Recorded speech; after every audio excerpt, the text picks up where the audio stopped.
For years now, I've dreamed of taking a whitetail from every state they exist, and I've never wrapped my hands around one in velvet. So when our buddy Troy, who works with Lacrosse Footwear, invited us to Kentucky for opening day, it goes without saying, I was stoked. We're going to be fighting bugs and using trail cameras to help us figure out the most patternable deer to pursue in a land where biggins are around. This is Buck Truck.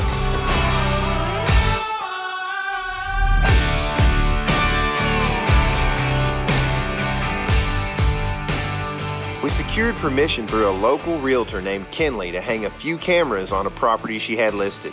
So we decided to drop by and quick scout the day before the opener to give ourselves better odds of finding one of these big old bluegrass bucks. You hear that?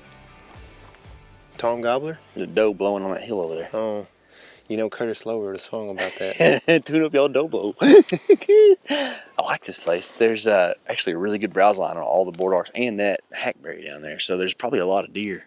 It looks like there's some old fields on the back side over there, and in my opinion, early season is going to be a time where maybe deer are still pretty comfortable walking field edges. Yeah. So start there and kind of make some inferences. Yeah, okay, cool. Somebody drove in here, probably a realtor.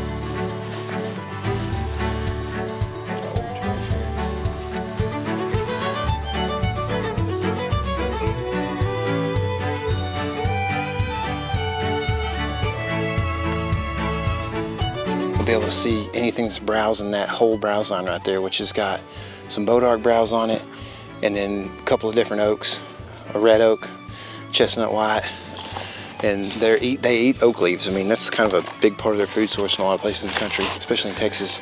They will eat and browse on oak trees, not just acorns.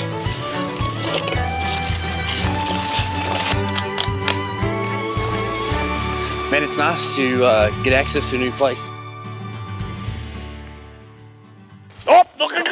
Snake. Looky there, boys. That's not a snake. Eastern gobbler feather, the hardest animal in the world to hunt. The eastern turkey. That's it. Out of all of them.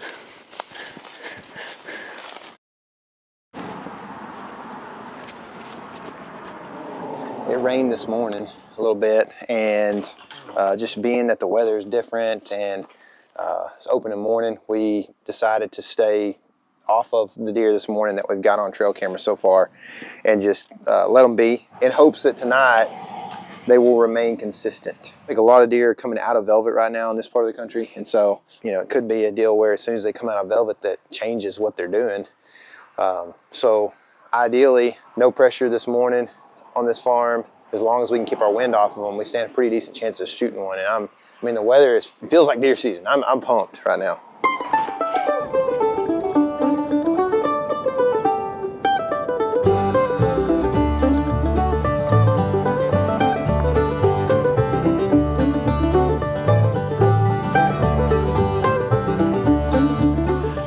We got access to pretty much is a cattle farm, but it does have a little bit of beans on the backside, and there's a big farm right here we don't have access to. It's got corn, beans, and alfalfa, I think, on it. There's a drainage that kind of comes into the field behind us. Hopefully they'll use that to filter into all those ag fields over there after dark, but we're going to cut them off in daylight.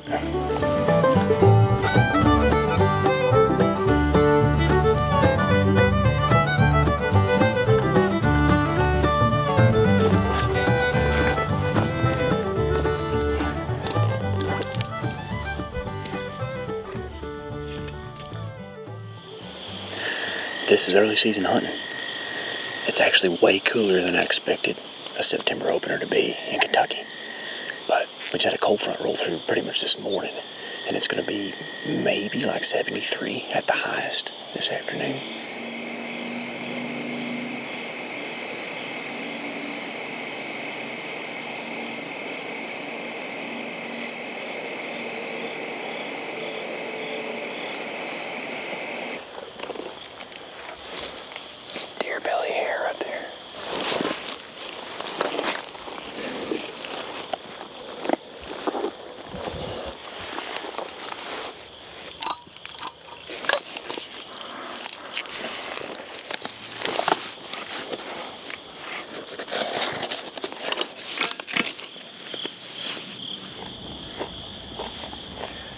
was hunting a different farm in the area that night, and things got going real quick. That's a shooter. That's a shooter, yeah.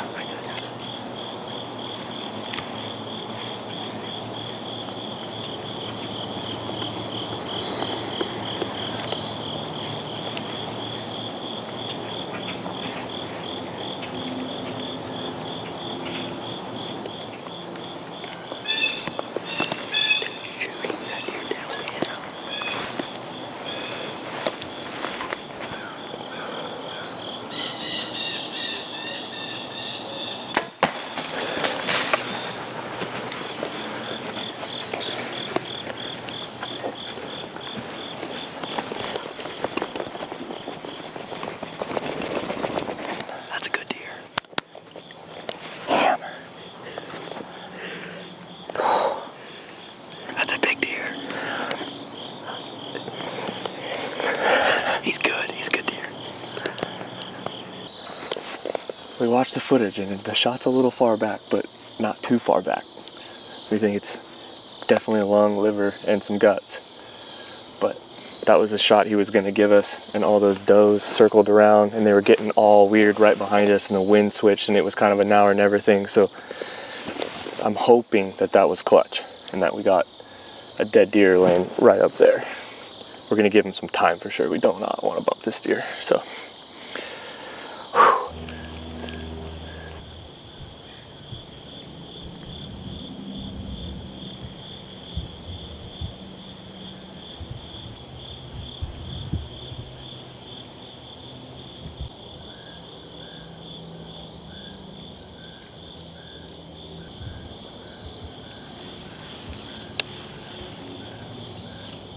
He's like 35 probably. Wind isn't great. Coming right at us.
Although he was pretty, this buck seemed very young, so I decided to pass him and go celebrate Troy's deer.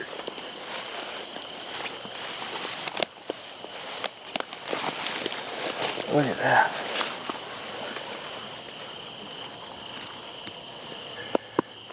What a beautiful deer, man. Holy cow. Isn't that rad? We thought we were gonna have to go in here and grid for him and stuff like that. There was no blood all the way up in here, and here he is, piled up. It's amazing. He was piled up at first. Just got down in some bushes, we couldn't see him. Troy, it's a big deer, buddy. He's bigger than what I thought he was. First time, first Kentucky whitetail. It's gonna be a haul, but we got to. Colton said he'd throw it on his shoulders. Man, first velvet buck too of any kind. This is rad. That's a pretty whitetail, dude. That's gorgeous. Look how tall he is, dude. It's so cool. Yeah. Yeah, for sure. The itching's been killing me. Got eaten alive by chiggers. Old school. Let's see if I can't at least get rid of some of the itch. I ain't even exactly sure what a chigger is. I'd like a 14 with 2 legs.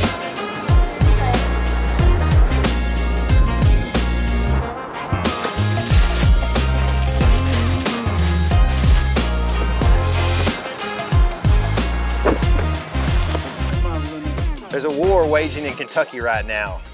Which chicken is the best?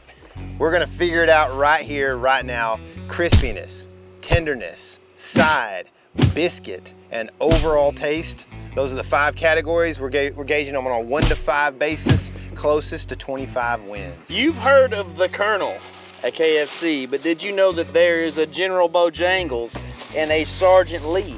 Those are the 3 that we are ranking today. We're gonna start with Lee's. So you might really not know about Lee's because it's a little bit more local, but Kentucky Fried Chicken was started by the Colonel. His nephew, his name was Lee, and Lee, when the Colonel sold Kentucky Fried Chicken, Lee went out and did his own thing and has since created a dispute on recipe. Apparently, the original recipe at KFC felt like they were getting a little bit plagiarized by Lee's, and that is the start of the chicken war. So what we're gonna do here is test out A bone in and a tender. Yeah, all right, I'm gonna start with the tender. All right, me too. Okay, man, This this is a big dog. Oh my goodness, it sure is. It looks very nice. Ready? Uno, Okay. dos, tres. That was good. That's a good tender. I would say that mine is very good, but the juiciness is like a 3. I don't think it ain't the most juicy that I've ever had. I give it a 4 on juicy. I would give it probably a 3 on crispy. I would say 2. A 3 on juicy, a 3 on crispy. All right. Cheers. That's the biscuit. Biscuit's a 4 for me. Biscuit's Fluffy, a 4. buttery, salty, Kind of sticks to your mouth a little bit. and chicken leg. That's a little crunchier. That's good. I give that a 4. I'd say 3. All right, go ahead and dig in. I'm gonna wait on you for sure. All right. All right, you ready? Yep. All right. I'm gonna give it a 2. I don't think it's my favorite mashed potatoes, but the gravy is good.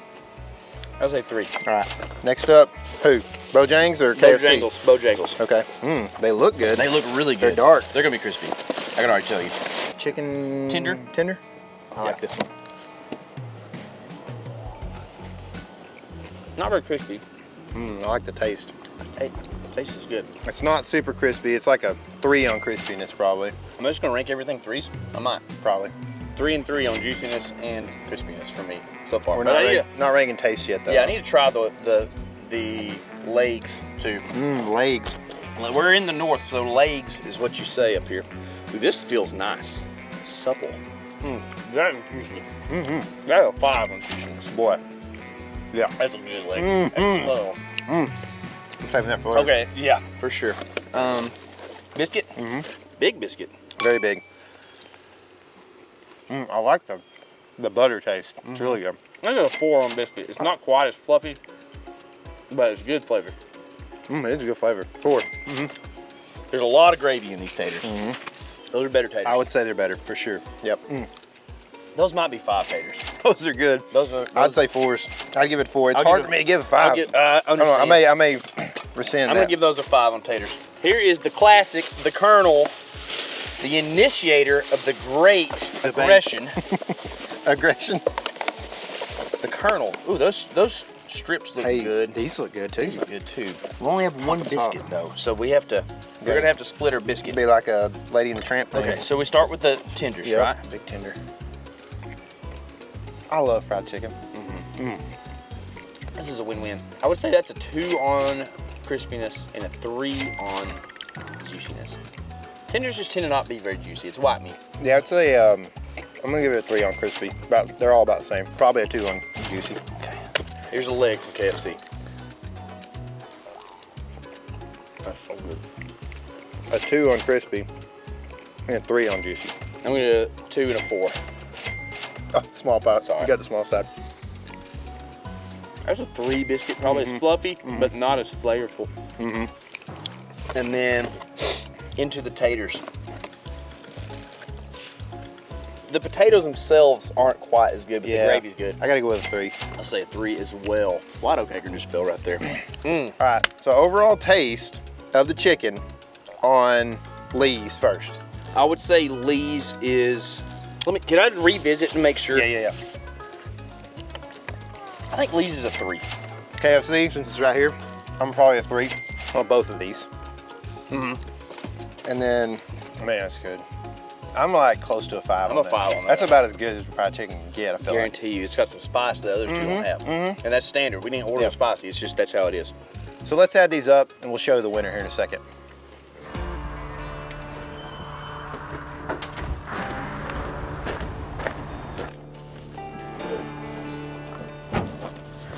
Despite such a good lunch, the weather that evening warmed up and the action cooled off. In fact, I didn't see a buck, and KC didn't even see a deer the whole evening. We also weren't seeing any deer on the cameras that we hung the first evening on the other property, probably because there wasn't any food around. So we decided to switch things up the next day and head over to another bean field at the end of a dead-end road. It is time for us to reveal the chicken war champion. Bojangles extra snacks post-hunt. Bojangles with their special Bo sauce. Bo wins the chicken war.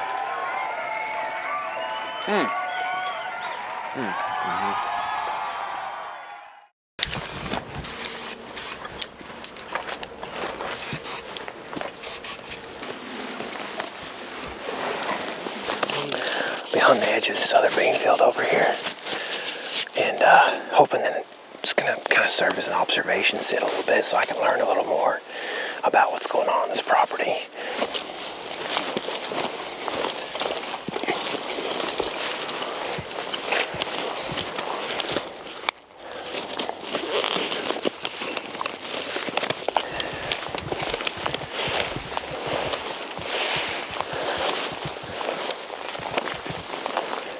Down there is where I would hunt if I had this whole place to myself.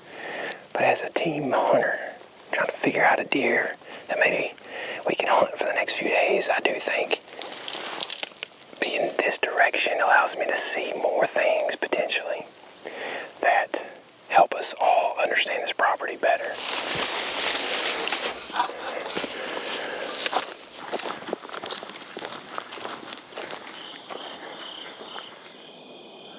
It's weird, I know, but we're gonna try something.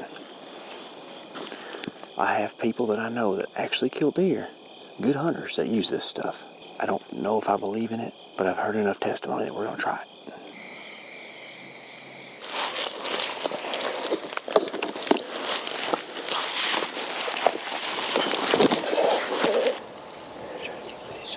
Do you see him?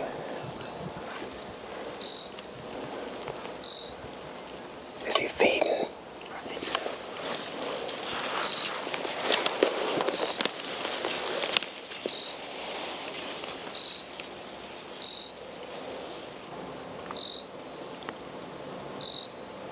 He's a big 8. He's pretty cool. I think he might have a double main beam.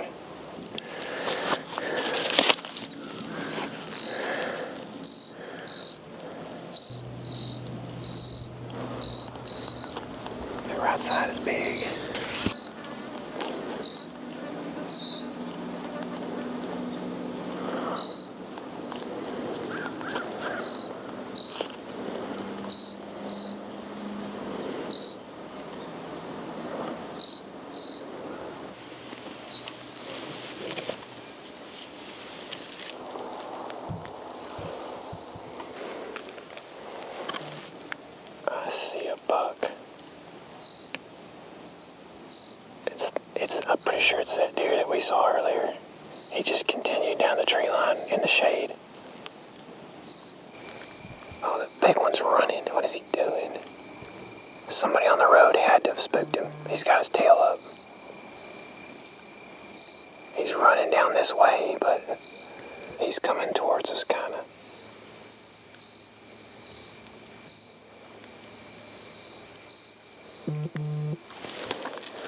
If he'll just come down this way just a hair. Yeah, he's working.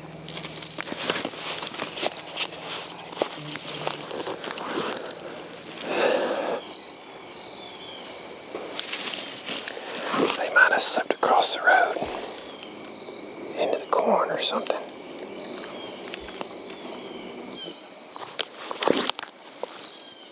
He's coming this way. He's gonna make me have to make a decision. He's to the right of the island. Yeah. Yep. Yeah. Yep. Island? Yeah. Like towards our tree line. Oh yeah, I see him.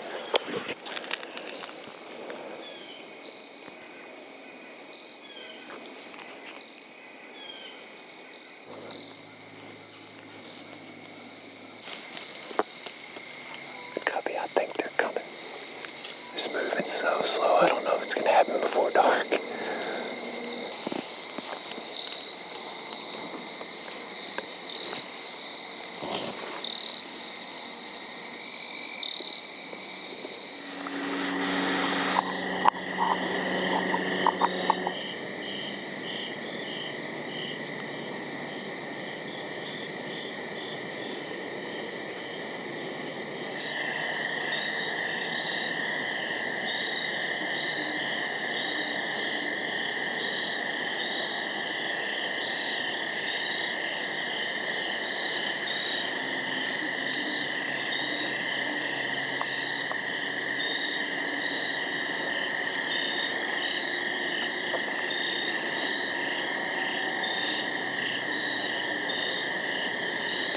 He's one of the ones that was out there.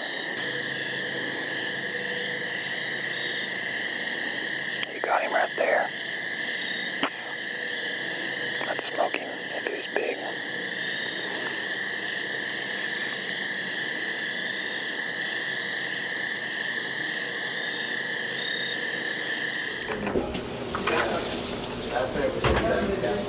There's more water over there. I watched that shooter and all the other deer use that shady tree line the night before, so I decided to give another try in that field in that dark strip of timber. Both Casey and I had a really slow evening until right at dark when the old funky double main beam buck appeared catty-corner to me at around 100 yards. He stood at the field edge for 8 minutes staring back at the road where Casey had dropped me off before nervously walking away from my set. Like a horse flies getting him or something. Oh, don't go that way. What is he running about? Should be a break tree or something. No, he's being weird.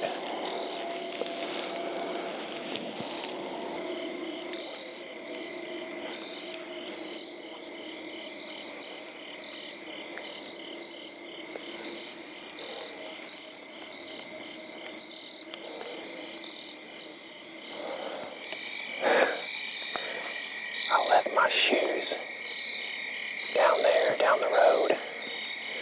I didn't mean to have them on when Casey left, but as soon as he left, there was nothing I could do about it. Didn't know it would affect me, but I'm pretty sure that buck smelled my shoes, got weird, and came out in a weird spot, and then circumvented this tree line. He kept looking back over here thinking, what is in those woods on that road? He just never gave us a shot. I thought about getting down and trying to stalk him, but it's just getting too dark. I think to make 80 yards with him still kind of on edge, to try to get a shot or more, try to get a good shot, and then try to shoot into the beans. I just don't think it was going to work. So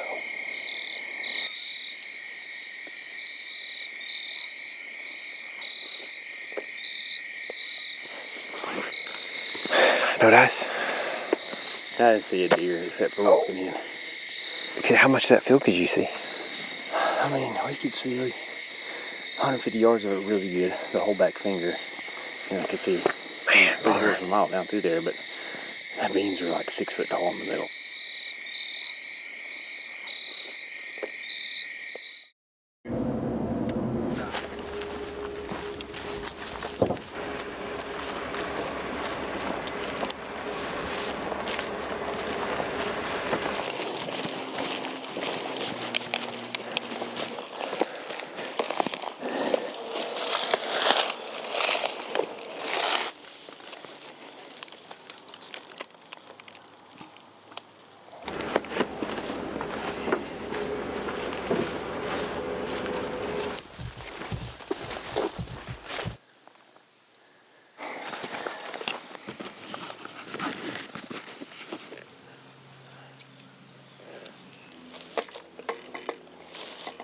You see him?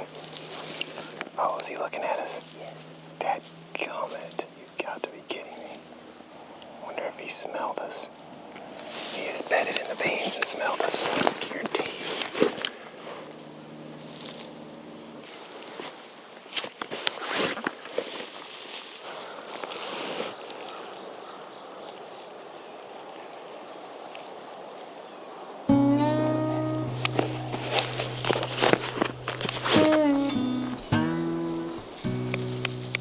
Had to have smelled us.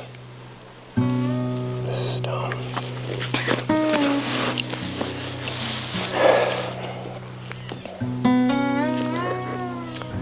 We literally just got pretty much fully set up.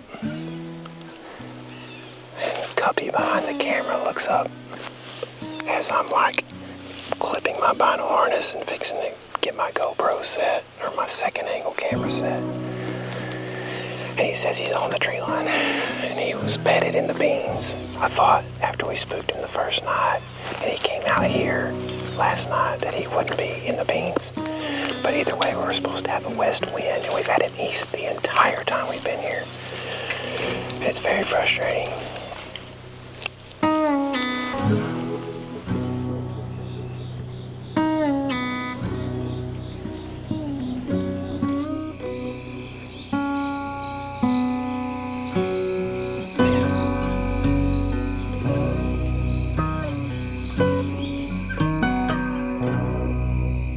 My last night in Kentucky ended with some excitement, but nevertheless, no tags punched for Tyler and I.